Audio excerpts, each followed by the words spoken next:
बिस्मिल्लाहिर्रहमानिर्रहीम। अस्सलाम वालेकुम। Welcome to college online.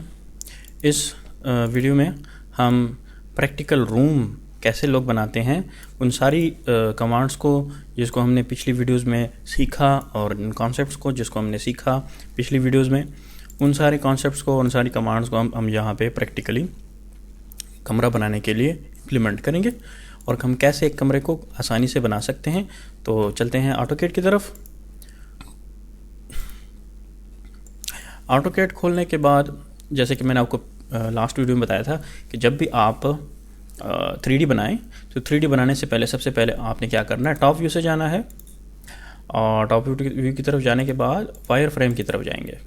ठीक है, और क्योंकि ये लेटेस्ट वर्जन है मैं थोड़ा सा क्विक स्टेप्स फॉलो करूँगा। फ़िलहाल मैं यहाँ से इस मॉडल को कॉपी कर लेता हूँ with the help of control C और थोड़ा सा इसको मैं यहाँ पे साइड पे लाके यहाँ पे पेस्ट कर देता हूँ। ठीक है, अब मैं क्या करता हूँ, होम टैब में आप आ जाएंगे। अब बिल्कुल डिफ़ॉल्ट सेटिंग की तरफ आ गए। ये आपका प्लान है। अब हमने इसकी 3D बनानी है। 3D बनाने के लिए सबसे पहले आपने जो है वॉल्स के ऊपर जो है 3D वॉल्स बनाने हैं। 3D वॉल्स के लिए आपने यहाँ पे 3D वॉल्स जो लेयर बनाई होगी उसको सेलेक्ट कर लें और फिर उसके बाद आपने आना है 3D टूल में और यहाँ पे ड्रॉप डाउन पे क्लिक कर लेंगे तो आपको लास्ट ऑप्शन नज़र आएगी पॉलीसॉलिड। अब इसको हम बाउंड्री से भी बना सकते हैं, पॉलीलाइन से भी बना सकते हैं, लेकिन यहाँ पे मैं थोड़ा सा पॉलीसॉलिड कमांड से हेल्प ले रहा हूँ क्योंकि इससे थोड़ा सा जल्दी आप समझ जाएंगे और ये थोड़ा सिंपल है, आसान है। तो पॉलीसॉलिड को सेलेक्ट कर लेंगे। फिर उसके बाद आपने इसकी प्रॉपर्टीज़ को समझना है कि ये बहुत इंपॉर्टेंट है। इसको आप सब नहीं समझेंगे तो आप पॉलीसॉलिड कमांड को नहीं इस्तेमाल कर सकेंगे। इसमें कुछ वेरिएबल्स हैं या इस पॉलीसॉलिड कमांड की सब कमांड्स हैं जो कि एक हाइट के नाम से है, विड्थ के नाम से है और जस्टिफिकेशन के नाम से। ये बहुत इंपॉर्टेंट है। अब हम हाइट इसकी चेंज करना चाहते हैं क्योंकि हमारे पास जो कमरे की स्टैंडर्ड हाइट है वो है 11 फीट से 12 फीट के दरम्यान। तो यहाँ पे मैं अभी इसकी हाइट ले लेता हूँ, H टाइप करके इसकी हाइट को मैं चेंज कर लूँगा, जो कि बाय डिफ़ॉल्ट कम होती है। मैंने दरम्यान में चेंज कर दी थी, अब मैं दोबारा इसको चेंज कर रहा हूँ। तो मैंने H टाइप करके एंटर किया और यहाँ पर मैंने सेलेक्ट कर लिया 11 फीट। ठीक है, या आप इस तरह करें 11 फीट 6 इंचज़। ठीक है ना, और बाकी 6 इंचज़ की स्लैब टॉप पे आ जाएगी। स्लैब बिल्कुल छत को कहते हैं या ऊपर जो कवर होगा उसको आप स्लैब कह सकते हैं। फ्लोर जब हम बनाएंगे वो भी स्लैब डाली जाएगी, तो उसको भी आप 6 इंचज़ का कंसिडर कर लें। फिलहाल हम वॉल बना रहे हैं तो इसकी हाइट जो है 10 फीट 6 इंचज़ हो। विड्थ इसकी कितनी होनी चाहिए? विड्थ हमारे पास वॉल्स की 3 किस्म की होती हैं। अगर हम ब्रिक वॉल इस्तेमाल कर रहे हैं तो आपके पास ब्रिक वॉल जो है वो 4.5 इंच की होगी और एक 9 इंच की होगी। और बेसमेंट में अगर हम 13 इंच की वॉल इस्तेमाल कर रहे हैं, यहाँ पे हम फिर 13 इंच लगाएंगे। ठीक है ना, तो यहाँ पे अब हम 9 इंच की वॉल इस्तेमाल कर रहे हैं तो हम इसको यहाँ पे 9 इंच ही रहने देंगे। अब हम यहाँ पे जस्टिफिकेशन की तरफ आते हैं। बाय डिफ़ॉल्ट जस्टिफिकेशन जो है वो सेंटर पे होती है। तो अगर सेंटर पे होगी और यहाँ पे मैं क्लिक करूँगा, अब यहाँ पे स्नैप सेटिंग्स ऑफ है तो इनको मैं यहाँ पे ऑन कर लेता हूँ। यहाँ पे जब मैं क्लिक करता हूँ तो ये देखें वॉल बिल्कुल इसके ऊपर बन रही है। तो आपने क्या करना है, जस्टिफिकेशन को भी चेक करना है। मैं एंटर कर लेता हूँ। एंटर करने से जो लास्ट मोस्ट कमांड है वो दोबारा रिपीट हो जाती है, इसी वजह से मैंने यहाँ पे एंटर प्रेस किया, वहाँ पे जाके मैंने क्लिक नहीं किया। तो अब मैं यहाँ पे जस्टिफिकेशन चेंज कर लेता हूँ, जे एंटर, और जस्टिफिकेशन मैं लेफ़्ट या राइट ट्राई कर लेते हैं। R मैंने टाइप किया, यानी जहाँ पे मैं क्लिक करूँगा मेरे माउस क्लिक से या लेफ़्ट या राइट पे आप जो भी आपकी रिक्वायरमेंट है उस डायरेक्शन में आप अपने ऑब्जेक्ट को ड्रॉ कर सकते हो। तो यहाँ पे मैंने राइट सेलेक्ट कर लिया। अब जैसे ही मैं यहाँ पे क्लिक करता हूँ तो मेरे माउस क्लिक के राइट साइड पे, ठीक है ना, वैसे तो हमें यहाँ पे लेफ़्ट नज़र आएगा लेकिन बेसिकली ये राइट साइड पे आप आर्ट सेलेक्ट कर लें तो राइट साइड पे बन रहा है माउस क्लिक के इन्वायरमेंट के हिसाब से। अगर हम नेगेटिव इस तरह एक्स एक्सिस को कंसिडर कर लेते हैं, हम इस डायरेक्शन से ऐसे अपोजिट जा रहे हैं, ठीक है ना, तो अपोजिट जाने से का मतलब ये कि माइनस एक्स एक्सिस में जाएंगे। तो इसका मतलब ये है कि हमारी जो डायरेक्शन है, अगर हम इस पॉइंट से इस तरफ जाएं तो हमारा राइट साइड ये आएगा। तो हमने यहाँ पर R सेलेक्ट किया, जस्टिफिकेशन में यहाँ पे क्लिक किया। आप चेक कर लें, आप एक्सपेरिमेंटेशन कर सकते हैं इसके ऊपर।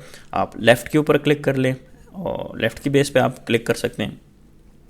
यहाँ पे फिर मैंने क्लिक किया और फिर यहाँ पे आके मैंने क्लिक कर दिया। अब एंड पे आपने क्या करना है, यहाँ पे आपने क्लोज़ करना है। क्लोज़ के लिए आपने सी टाइप करना है, ठीक है। जैसे सी टाइप करके एंटर करूँगा तो यहाँ पे देखें ये वॉल आपकी बन जाएगी।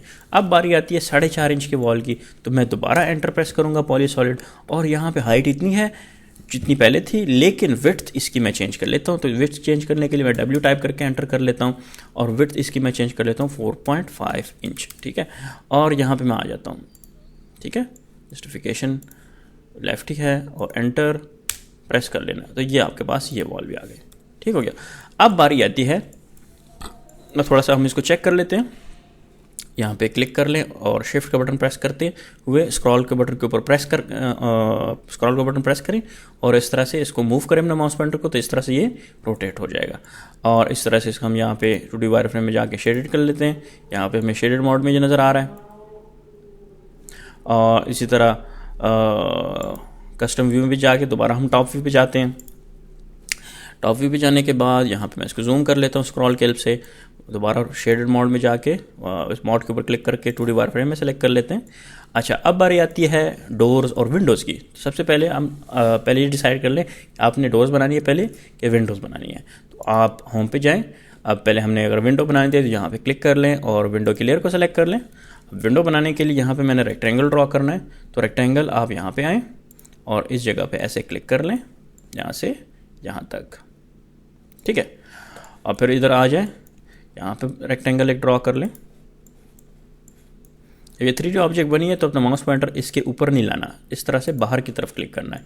इधर यहाँ पे बना लें,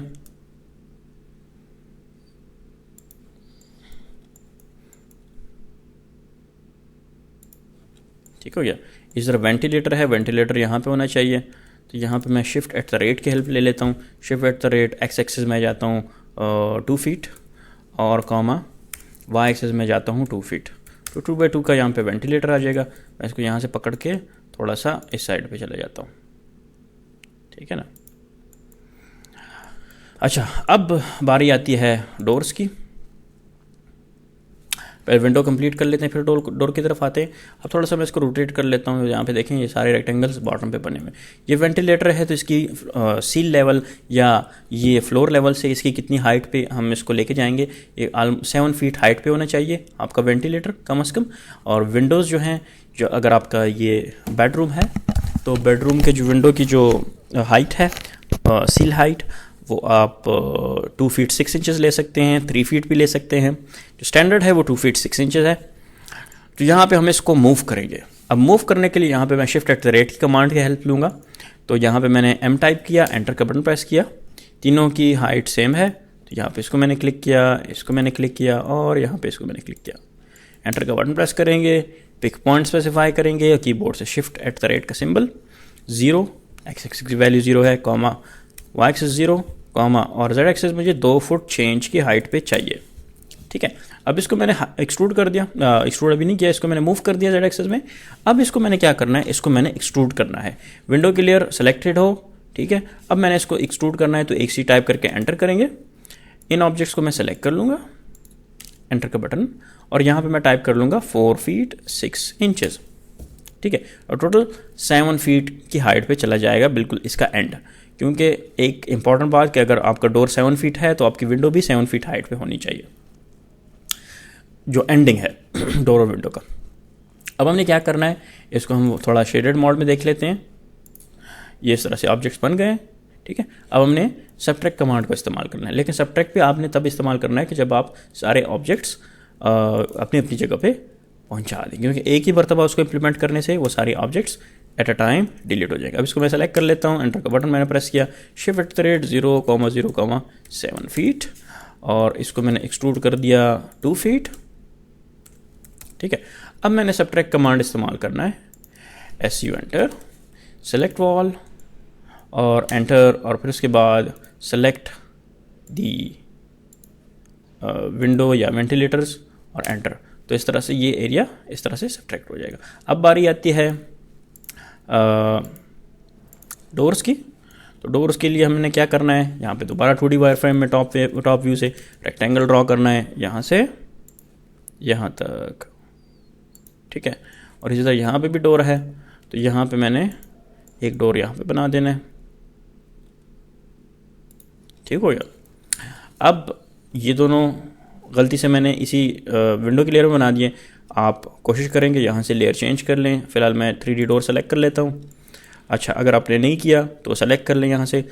फ़ायदा ये होगा कि अब मैं अगर इसको एक्सट्रूड करूँगा तो ये ब्लू ऑब्जेक्ट एक्सट्रूड होने के बाद ग्रीन लेयर में चला जाएगा। अब देखें, मैं इसको एक्सट्रूड करता हूँ। EXT enter, select one object, then select another object. अब इन दोनों रेक्टेंगल्स की हाइट कितनी होनी चाहिए? 7 फीट। तो मैंने इनको सेलेक्ट करके एंटर का बटन प्रेस किया, 7 फीट टाइप करके एंटर कर लें। ठीक है, अब थोड़ा सा इसको मैं रोटेट कर लेता हूँ शिफ्ट के बटन की हेल्प से, और यहाँ पे मैं शेडेड मोड में आ जाता हूँ। अब मैं क्या करता हूँ, यहाँ पे सबट्रैक्ट कमांड इस्तेमाल कर लेते हैं। Select wall, enter, then select the doors.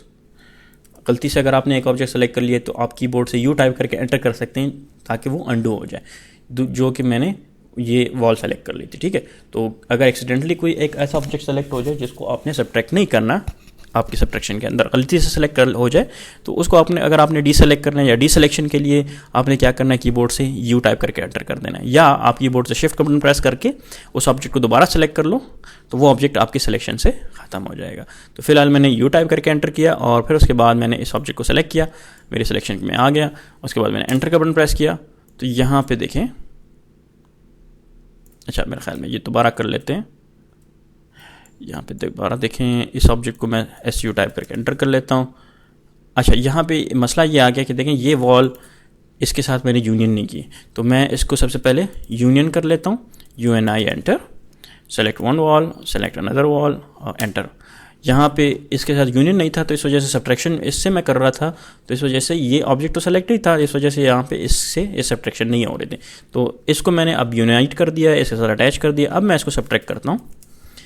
Main object enter, अब मैं इसको सेलेक्ट कर लूँगा और एंटर का बटन देखें, यहाँ से सब्ट्रैक्शन हो गए। ठीक है, अब हमने क्या करना है, यहाँ पे टॉप व्यू से जाके या यहीं पे ही आप आके सिंपल वायर फ्रेम में आप रेक्टेंगल्स ड्रॉ कर सकते हो, यहाँ से यहाँ तक। ठीक है, अच्छा अपने लेयर को आप चेंज कर लें, 3D विंडो, और फिर उसके बाद रेक्टेंगल यहाँ से यहाँ तक। ठीक है, इस तरह यहाँ से यहाँ तक। और डोर के लिए आर से एंटर, यहाँ से यहाँ तक। ठीक है, यहाँ पे भी रेक्टेंगल है और यहाँ से यहाँ तक। ठीक हो गया। अब हम क्या करते हैं, एक्सट्रूड करते हैं। हम आते हैं 3D विंडो की तरफ, EXT enter, select all the rectangles for the windows, enter, and then type 4 feet 6 inches. ठीक है, तो ये आपका रेक्टेंगल से आपके आ जाएंगे। इसी तरह यहाँ पे भी एक रेक्टेंगल रहता है, एक रेक्टेंगल यहाँ पे बना लें और इसको भी एक्सट्रूड कर लें 2 फीट। ठीक है, और इसी तरह ये डोर्स हैं, डोर्स के लिए मैं यहाँ पे डोर्स लेयर पे आता हूँ, 3D डोर, और EXT enter, select one, select second, enter, 7 feet. ठीक है, थोड़ा सा इसको शेड मोड में चेक कर लेते हैं। ठीक है, तो आपके सामने यहाँ पे डोर्स भी आ गए और विंडोज़ भी आ गई। ठीक है ना, अब बारी आती है कि हम इसका फ्लोर कैसे बनाएंगे। फ्लोर बनाने के लिए आपने फिर दोबारा टॉप व्यू पे जाना है, यहाँ से आपने टॉप व्यू सेलेक्ट कर लेना है और वायर फ्रेम में आ जाए। अब टॉप व्यू से आपने रेक्टेंगल फिलहाल ड्रॉ कर लेना है। ठीक है ना, अगर आपके डिफरेंट फ्लोर है तो आप पॉलीलाइन की हेल्प से भी उस प्लान के ऊपर इस तरह से टॉप व्यू से आप ड्रॉ कर सकते हो। ठीक है, पॉलीलाइन इस वजह से मैंने आपको बताया कि अगर आप इसको एक्सट्रूड करेंगे तो ये प्रॉपरली एक्सट्रूड होगा, अगर ये क्लोज्ड है तो। अगर मैंने यहाँ पे आर्क ड्रॉ करना है, एक एंगल है तो A टाइप करके एंटर करना है, फिर उसके बाद S for second point. For example इस तरह से एंगल आया हुआ है तो इस तरह से सेलेक्ट कर लें, फिर दोबारा S टाइप करना है। अगर दूसरा भी एंगल है तो फॉर एग्जांपल यहाँ पे गया हुआ है तो ऐसे आप बना लेंगे। ठीक है ना, और फिर उसके बाद एट द एंड आपने क्या करना है, CL टाइप करना है, CL फॉर क्लोज। तो इस तरह से ये क्लोज हो जाएगा। अब अगर इसको मैं एक्सट्रूड करता हूँ तो बिल्कुल एक्यूरेट एक्सट्रूड होगा। तो ये अब हम क्या करेंगे, यहाँ पे लेयर्स में आएंगे। हमने 3D रूफ और 3D फ्लोर के लिए जो लेयर बनाई थी उसको हम थोड़ा सा कलर भी असाइन कर लेंगे डिफरेंट। और रूफ के लिए भी एक कलर सेलेक्ट कर लेते हैं, ठीक है। ये यहाँ पे मैंने इसको क्रॉस किया। अब हमने क्या करना है, इसको हम थोड़ा सा आइसोमेट्रिक में चेक कर लेते हैं और शेडेड मोड में आ जाते हैं। ये जो मॉडल है वो ये है, आपको नज़र आ रहा है। अब मैं क्या करता हूँ, इसको मैं एक्सट्रूड कर देता हूँ। ये एंटर, सेलेक्ट ऑब्जेक्ट, एंटर। अब इसको मैं अगर ऊपर की तरफ एक्सट्रूड करूँ तो ये इस वॉल के अंदर चला जाएगा। हमने इसको थोड़ा सा नीचे की तरफ लेके जाना है क्योंकि 6 इंचेस है। फिर इसको बाद में फ्यूचर में हम एडजस्ट भी कर सकते हैं। तो अब यहाँ पे मैंने -6 इंचेस टाइप कर देना है, ठीक है ना। फिर उसके बाद मैंने इसको सेलेक्ट करने के बाद यहाँ पे 3D फ्लोर सेलेक्ट कर लेना है। अब रूफ़ की बारी आती है, तो रूफ़ को आप इस तरह कर लें कि यहाँ पे इसको मैं यहाँ से कॉपी कर लेता हूँ। पिक पॉइंट मैंने स्पेसिफाई किया, CO एंटर किया। पिक पॉइंट स्पेसिफाई करने के बाद यहाँ से इस टारगेट पे क्लिक कर लिया। अब ये मेरे पास फ्लोर भी आ गया और रूफ़ भी आ गया। तो रूफ़ को मैंने रूफ़ की लेयर में डाल देना है, ठीक है। तो इस वीडियो में हमने देखा कि हम कैसे एक सिंपल वॉल्स की हेल्प से या पॉलीसॉलिड की हेल्प से हम वॉल कैसे बनाते हैं। फिर उसके बाद मूव कमांड कैसे इस्तेमाल किया हमने, और रेक्टेंगल्स हमने इस्तेमाल की, उसको हमने सब्ट्रैक्ट किया। डोर और विंडो के लिए अलग अलग इंडिविजुअल हमने एक्सट्रूड किया और मूव किया। फिर उसके बाद रूफ और फ्लोर्स हमने बनाए, और फिर उसके बाद हमने ये डिफरेंट शेप बनाई पॉलीलाइन की हेल्प से। फिर मैंने आपको कहा कि अगर इसको आपने डिफरेंट फ्लोर का डिफरेंट शेप है तो आप वहाँ टॉप व्यू से विद हेल्प ऑफ पॉलीलाइन आप उसको बना सकते हैं। अब इसको मैं क्या कर सकता हूँ, इसको एक्सट्रूड कर लें। इसको मैंने सेलेक्ट किया, एंटर का बटन प्रेस किया और यहाँ पे मैंने 6 इंच टाइप करके एंटर कर दिया। तो ये आपका ये इस तरह से फ्लोर भी आ सकता है। और जहाँ पे आपका फ्लोर इस शेप का है उस या इसको उठा के उसके ऊपर आप रख सकते हैं। तो इस वीडियो में यहाँ तक ही, मिलते हैं नेक्स्ट वीडियो में।